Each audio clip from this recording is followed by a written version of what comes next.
En este vídeo, a fecha hoy 16 de abril, me gustaría plantearles las bases de lo que van a ser esas acciones de desescalado que están ya próximas a llevarse a cabo, ¿no? Pero es importante, antes de abordar esto, poner las bases y entender qué es eso del número reproductivo y cuáles son los fundamentos en los cuales se van a basar esa acción de desescalado.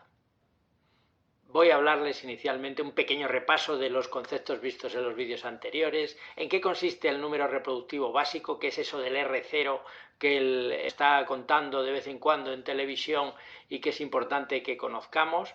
Luego, estos primeros movimientos que hemos hecho como si fuera una partida de ajedrez, en realidad este primer movimiento qué ha sido, en qué ha consistido.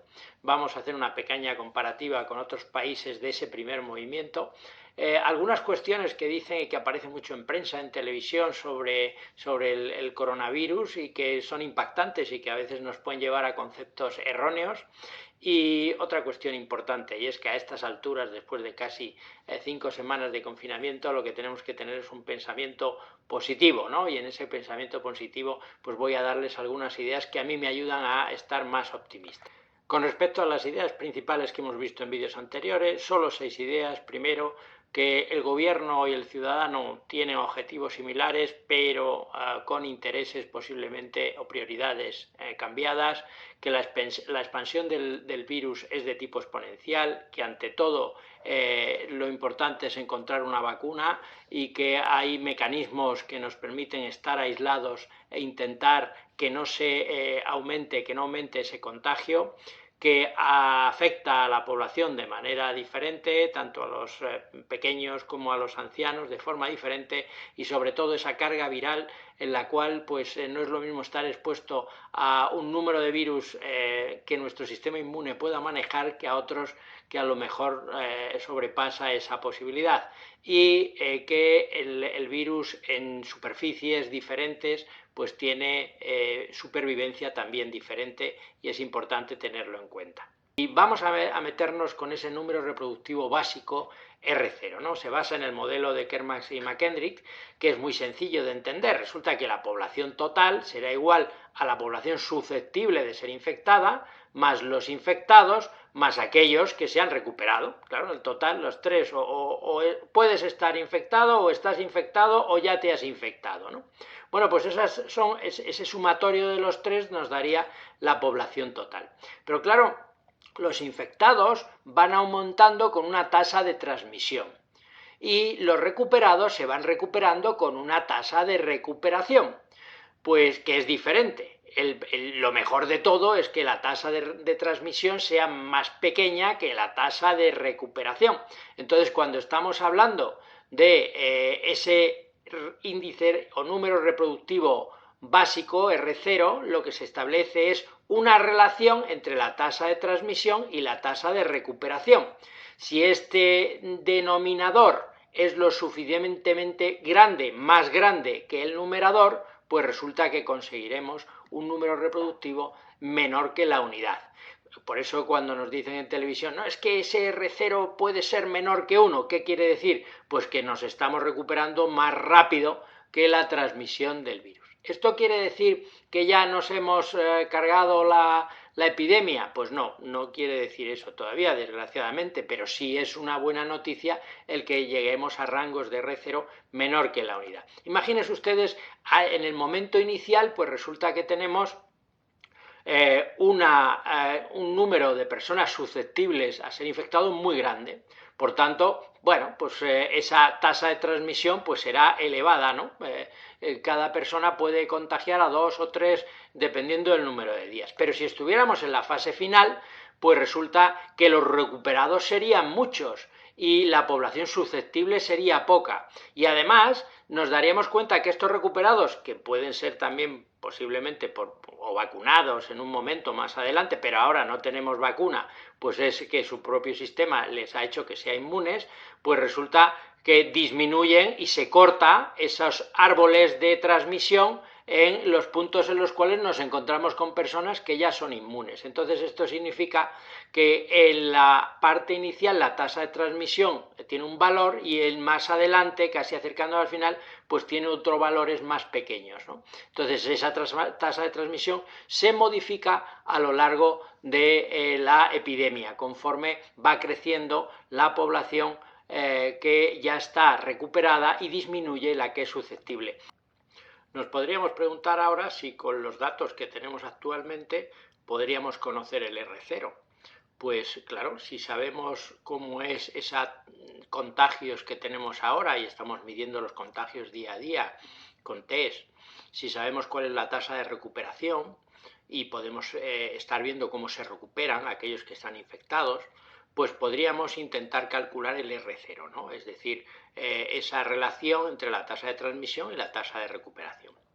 Pero aunque tuviéramos el valor de ese R0, que prácticamente se puede calcular, el problema está en que no podemos saber cuál es la cantidad de personas que son aún susceptibles de infección. Es decir, ¿tenemos la botella llena o la tenemos medio vacía? ¿Y por qué no podemos saberlo? Porque a la hora de calcular los contagios no hemos sido lo suficientemente precisos desde el principio, no existían los test y ahora estamos calculando cuáles son los contagios, y de ese sumatorio que tenemos de la curva que le expliqué, las dos curvas en un vídeo anterior, en el cual pues tenemos una curva de incrementos y una curva acumulada. Aquí tendríamos toda la población que es susceptible de poder ser infectada y aquí la que se va infectando día a día, día a día, día a día. La suma de todos estos hasta el día de hoy, bueno, concretamente hasta el día 14, pues serían 172.541. Pero este número, si intentamos volcarlo justo en la curva en la cual tendríamos todos los contagios, pues resulta que esa curva total acumulada, pues nos quedaríamos justo en mantillas al principio. Y esto no puede ser. Evidentemente no sabemos realmente todavía cuál es la población susceptible de ser infectada. Por eso las medidas que se vayan tomando son un tanto de prueba y error, es decir, ver cómo va reaccionando cada una de estas medidas, si aumentan mucho los contagios o pocos, pero esto lo veremos en un vídeo posterior. Ahora mismo, ¿qué hemos hecho? Pues estamos, si me permiten ustedes la similitud con el juego de ajedrez, pues hemos empezado con la jugada de defensa, hemos hecho un enroque. ¿Y hacer un enroque qué significa? Pues que resulta que se nos está yendo de las manos la epidemia, está subiendo mucho el número de infectados, los hospitales se nos están llenando, pues vamos a hacer que el único elemento en el cual podemos incidir es en la transmisión.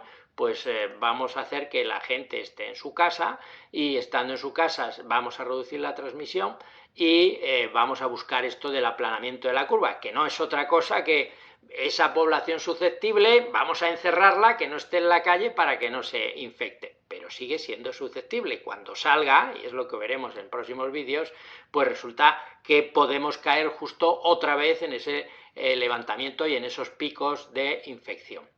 Bueno, ¿esta jugada es complicada? No, cualquier principiante de ajedrez sabe hacer el enroque, por tanto, esta postura defensiva a nivel nacional pues la hacen todos los países y es justo lo que hay que hacer. Oye, me está desbordando el Sistema Nacional de Salud, pues lo que tengo que hacer es impedir que sigan los contagios, ¿no? Y la siguiente será pues un segundo movimiento, y ahí es donde viene la pericia de cada uno de los gobiernos en saber en qué momento se encuentra y moverse para dar el jaque a la reina, que intentaremos verlo en un vídeo posterior por no hacer este muy largo, y además así durante esta semana puedo recopilar todos los datos de cómo ha sido la incidencia de estas segundas medidas más restrictivas que ha tenido el gobierno, ¿no?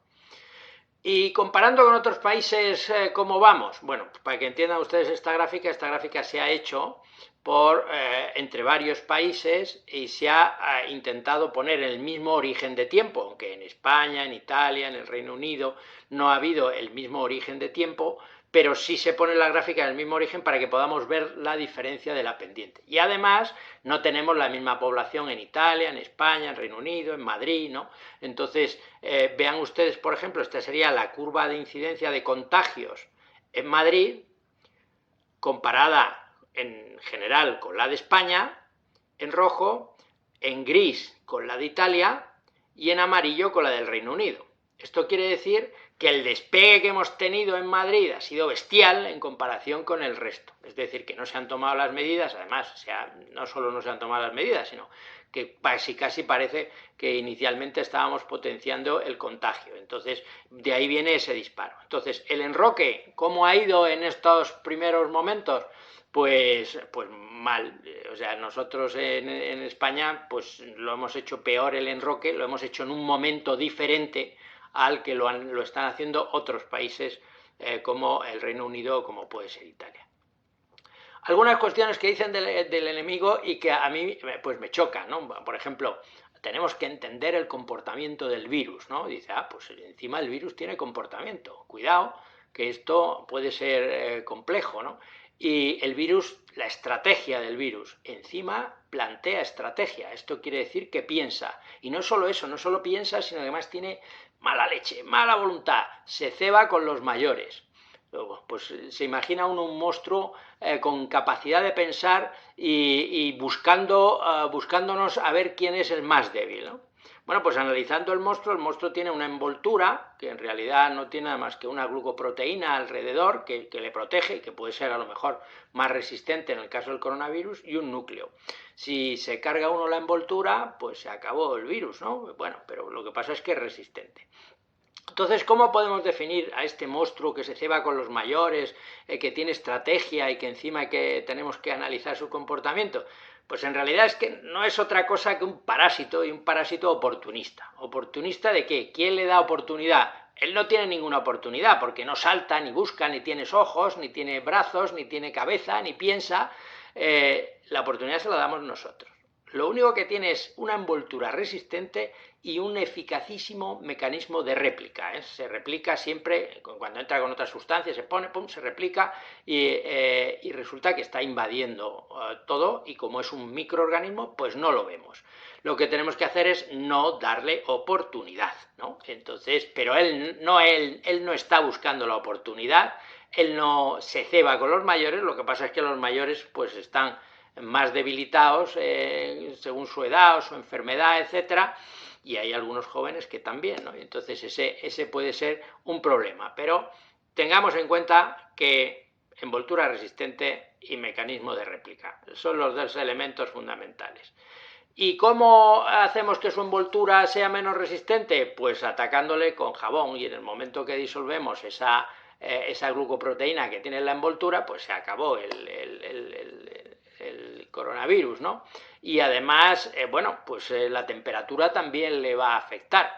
Yo estoy convencido que en cuanto llegue el buen tiempo, pero el buen tiempo con temperatura sostenida, le tiene que afectar a esa envoltura, ¿no? Como al resto de los virus. Hay gente que me pregunta y dicen, bueno, pero es que esto no está ocurriendo en otros países ya, pero es que en la época que estamos justo en primavera en el hemisferio norte y están justo en otoño en el hemisferio sur. Díganme ustedes qué países con temperaturas de 25 grados durante el día y próximos a 25 durante la noche en 72 horas hay ahora mismo. Pues ninguno o muy pocos. Entonces ya verán ustedes que el índice, esa temperatura hace que incida directamente con el índice de reproducción y de existencia del virus. Vamos, prácticamente es un pensamiento positivo. Por tanto, en el momento que eso se consolide, esta pesadilla deberá de terminar.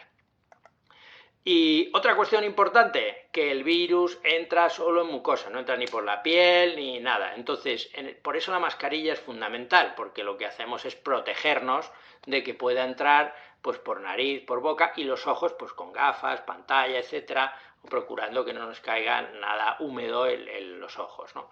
Bueno, pues lo fundamental por vías respiratorias, que es por donde estamos inspirando, expirando, y es por donde producimos más. Los ojos no hay movimiento, lo único que nos caiga algo en los ojos. Bien, y ese pensamiento positivo ya para finalizar, ¿qué tenemos que tener? Primero, un recuerdo y un fuerte aplauso, y recordar que cuando esto termine tendremos que apoyarlos a todo nuestro sistema sanitario que esté ahí forcejeando con el virus para protegernos. Y otra cuestión importante, que yo mantengo y que para tener en este confinamiento una mente positiva, lo primero es analizar los datos. Dice, se contagiará entre el 40 y el 70% de la población. Bueno, pues pensar que nosotros estamos justo en el que no se va a contagiar. Dice, ¿por qué me va a tocar a mí justo entre el 40 y el 70? Pues yo estaré entre ese 60 o ese 30 que no se va a contagiar. Segundo, un 80% tiene implicaciones leves. ¿Por qué me va a tocar a mí el 20% que no? O sea que lo que hay que pensar es que de manera positiva pues estamos en ese 80% de implicaciones leves. Tercero, que es lo que yo pienso siempre para estar más tranquilo, yo ya soy inmune, pero por si acaso me lavo las manos de manera frecuente, me pongo los guantes y me pongo mi mascarilla, pero en el convencimiento de que soy inmune, pero por responsabilidad social y por si las moscas no lo fuera, una probabilidad muy baja, pues lo que hago es esto, ¿no? Y es importante tener esto en mente de manera que seamos positivos. Y lo siguiente es que vamos a recuperar todos la libertad pronto, pero tengo que prepararme para ello. Entonces tengo que estar pensando cómo van a ser esas medidas de desescalado que va a haber próximamente, y esperemos que sean de desescalado y no de escalabro, que es lo malo si no hacemos una buena jugada de jaque a la reina. Y con respecto a la siguiente crisis, que es importante también, esa crisis económica, otro pensamiento positivo, a pesar de todo lo negativo que escuchamos en las noticias, ¿no? Y es que la crisis de 2008 se produjo sobre una economía que tenía muchos problemas estructurales, tenía defectos estructurales. Acuérdense, la burbuja inmobiliaria, aquello hacía que estuviera en determinados sectores pues totalmente fuera de juego. Y lo que es importante también pensar es que esta crisis de COVID-19 no está sobre graves problemas estructurales y que posiblemente suponga pues un tropiezo, un tambaleo a nuestra economía, y que aunque sea grave al principio, gracias a que no existen problemas estructurales y que nos podamos inmediatamente levantar y en menos de un año o un poquito más volver a tener el nivel que teníamos antes. Pues nada más, muchas gracias por su atención, y en un próximo vídeo intentaré analizar esas gráficas de estas últimas semanas y cuáles van a ser las medidas de desescalado que podrían ser interesantes de aplicar. Un cordial saludo y cuídense mucho.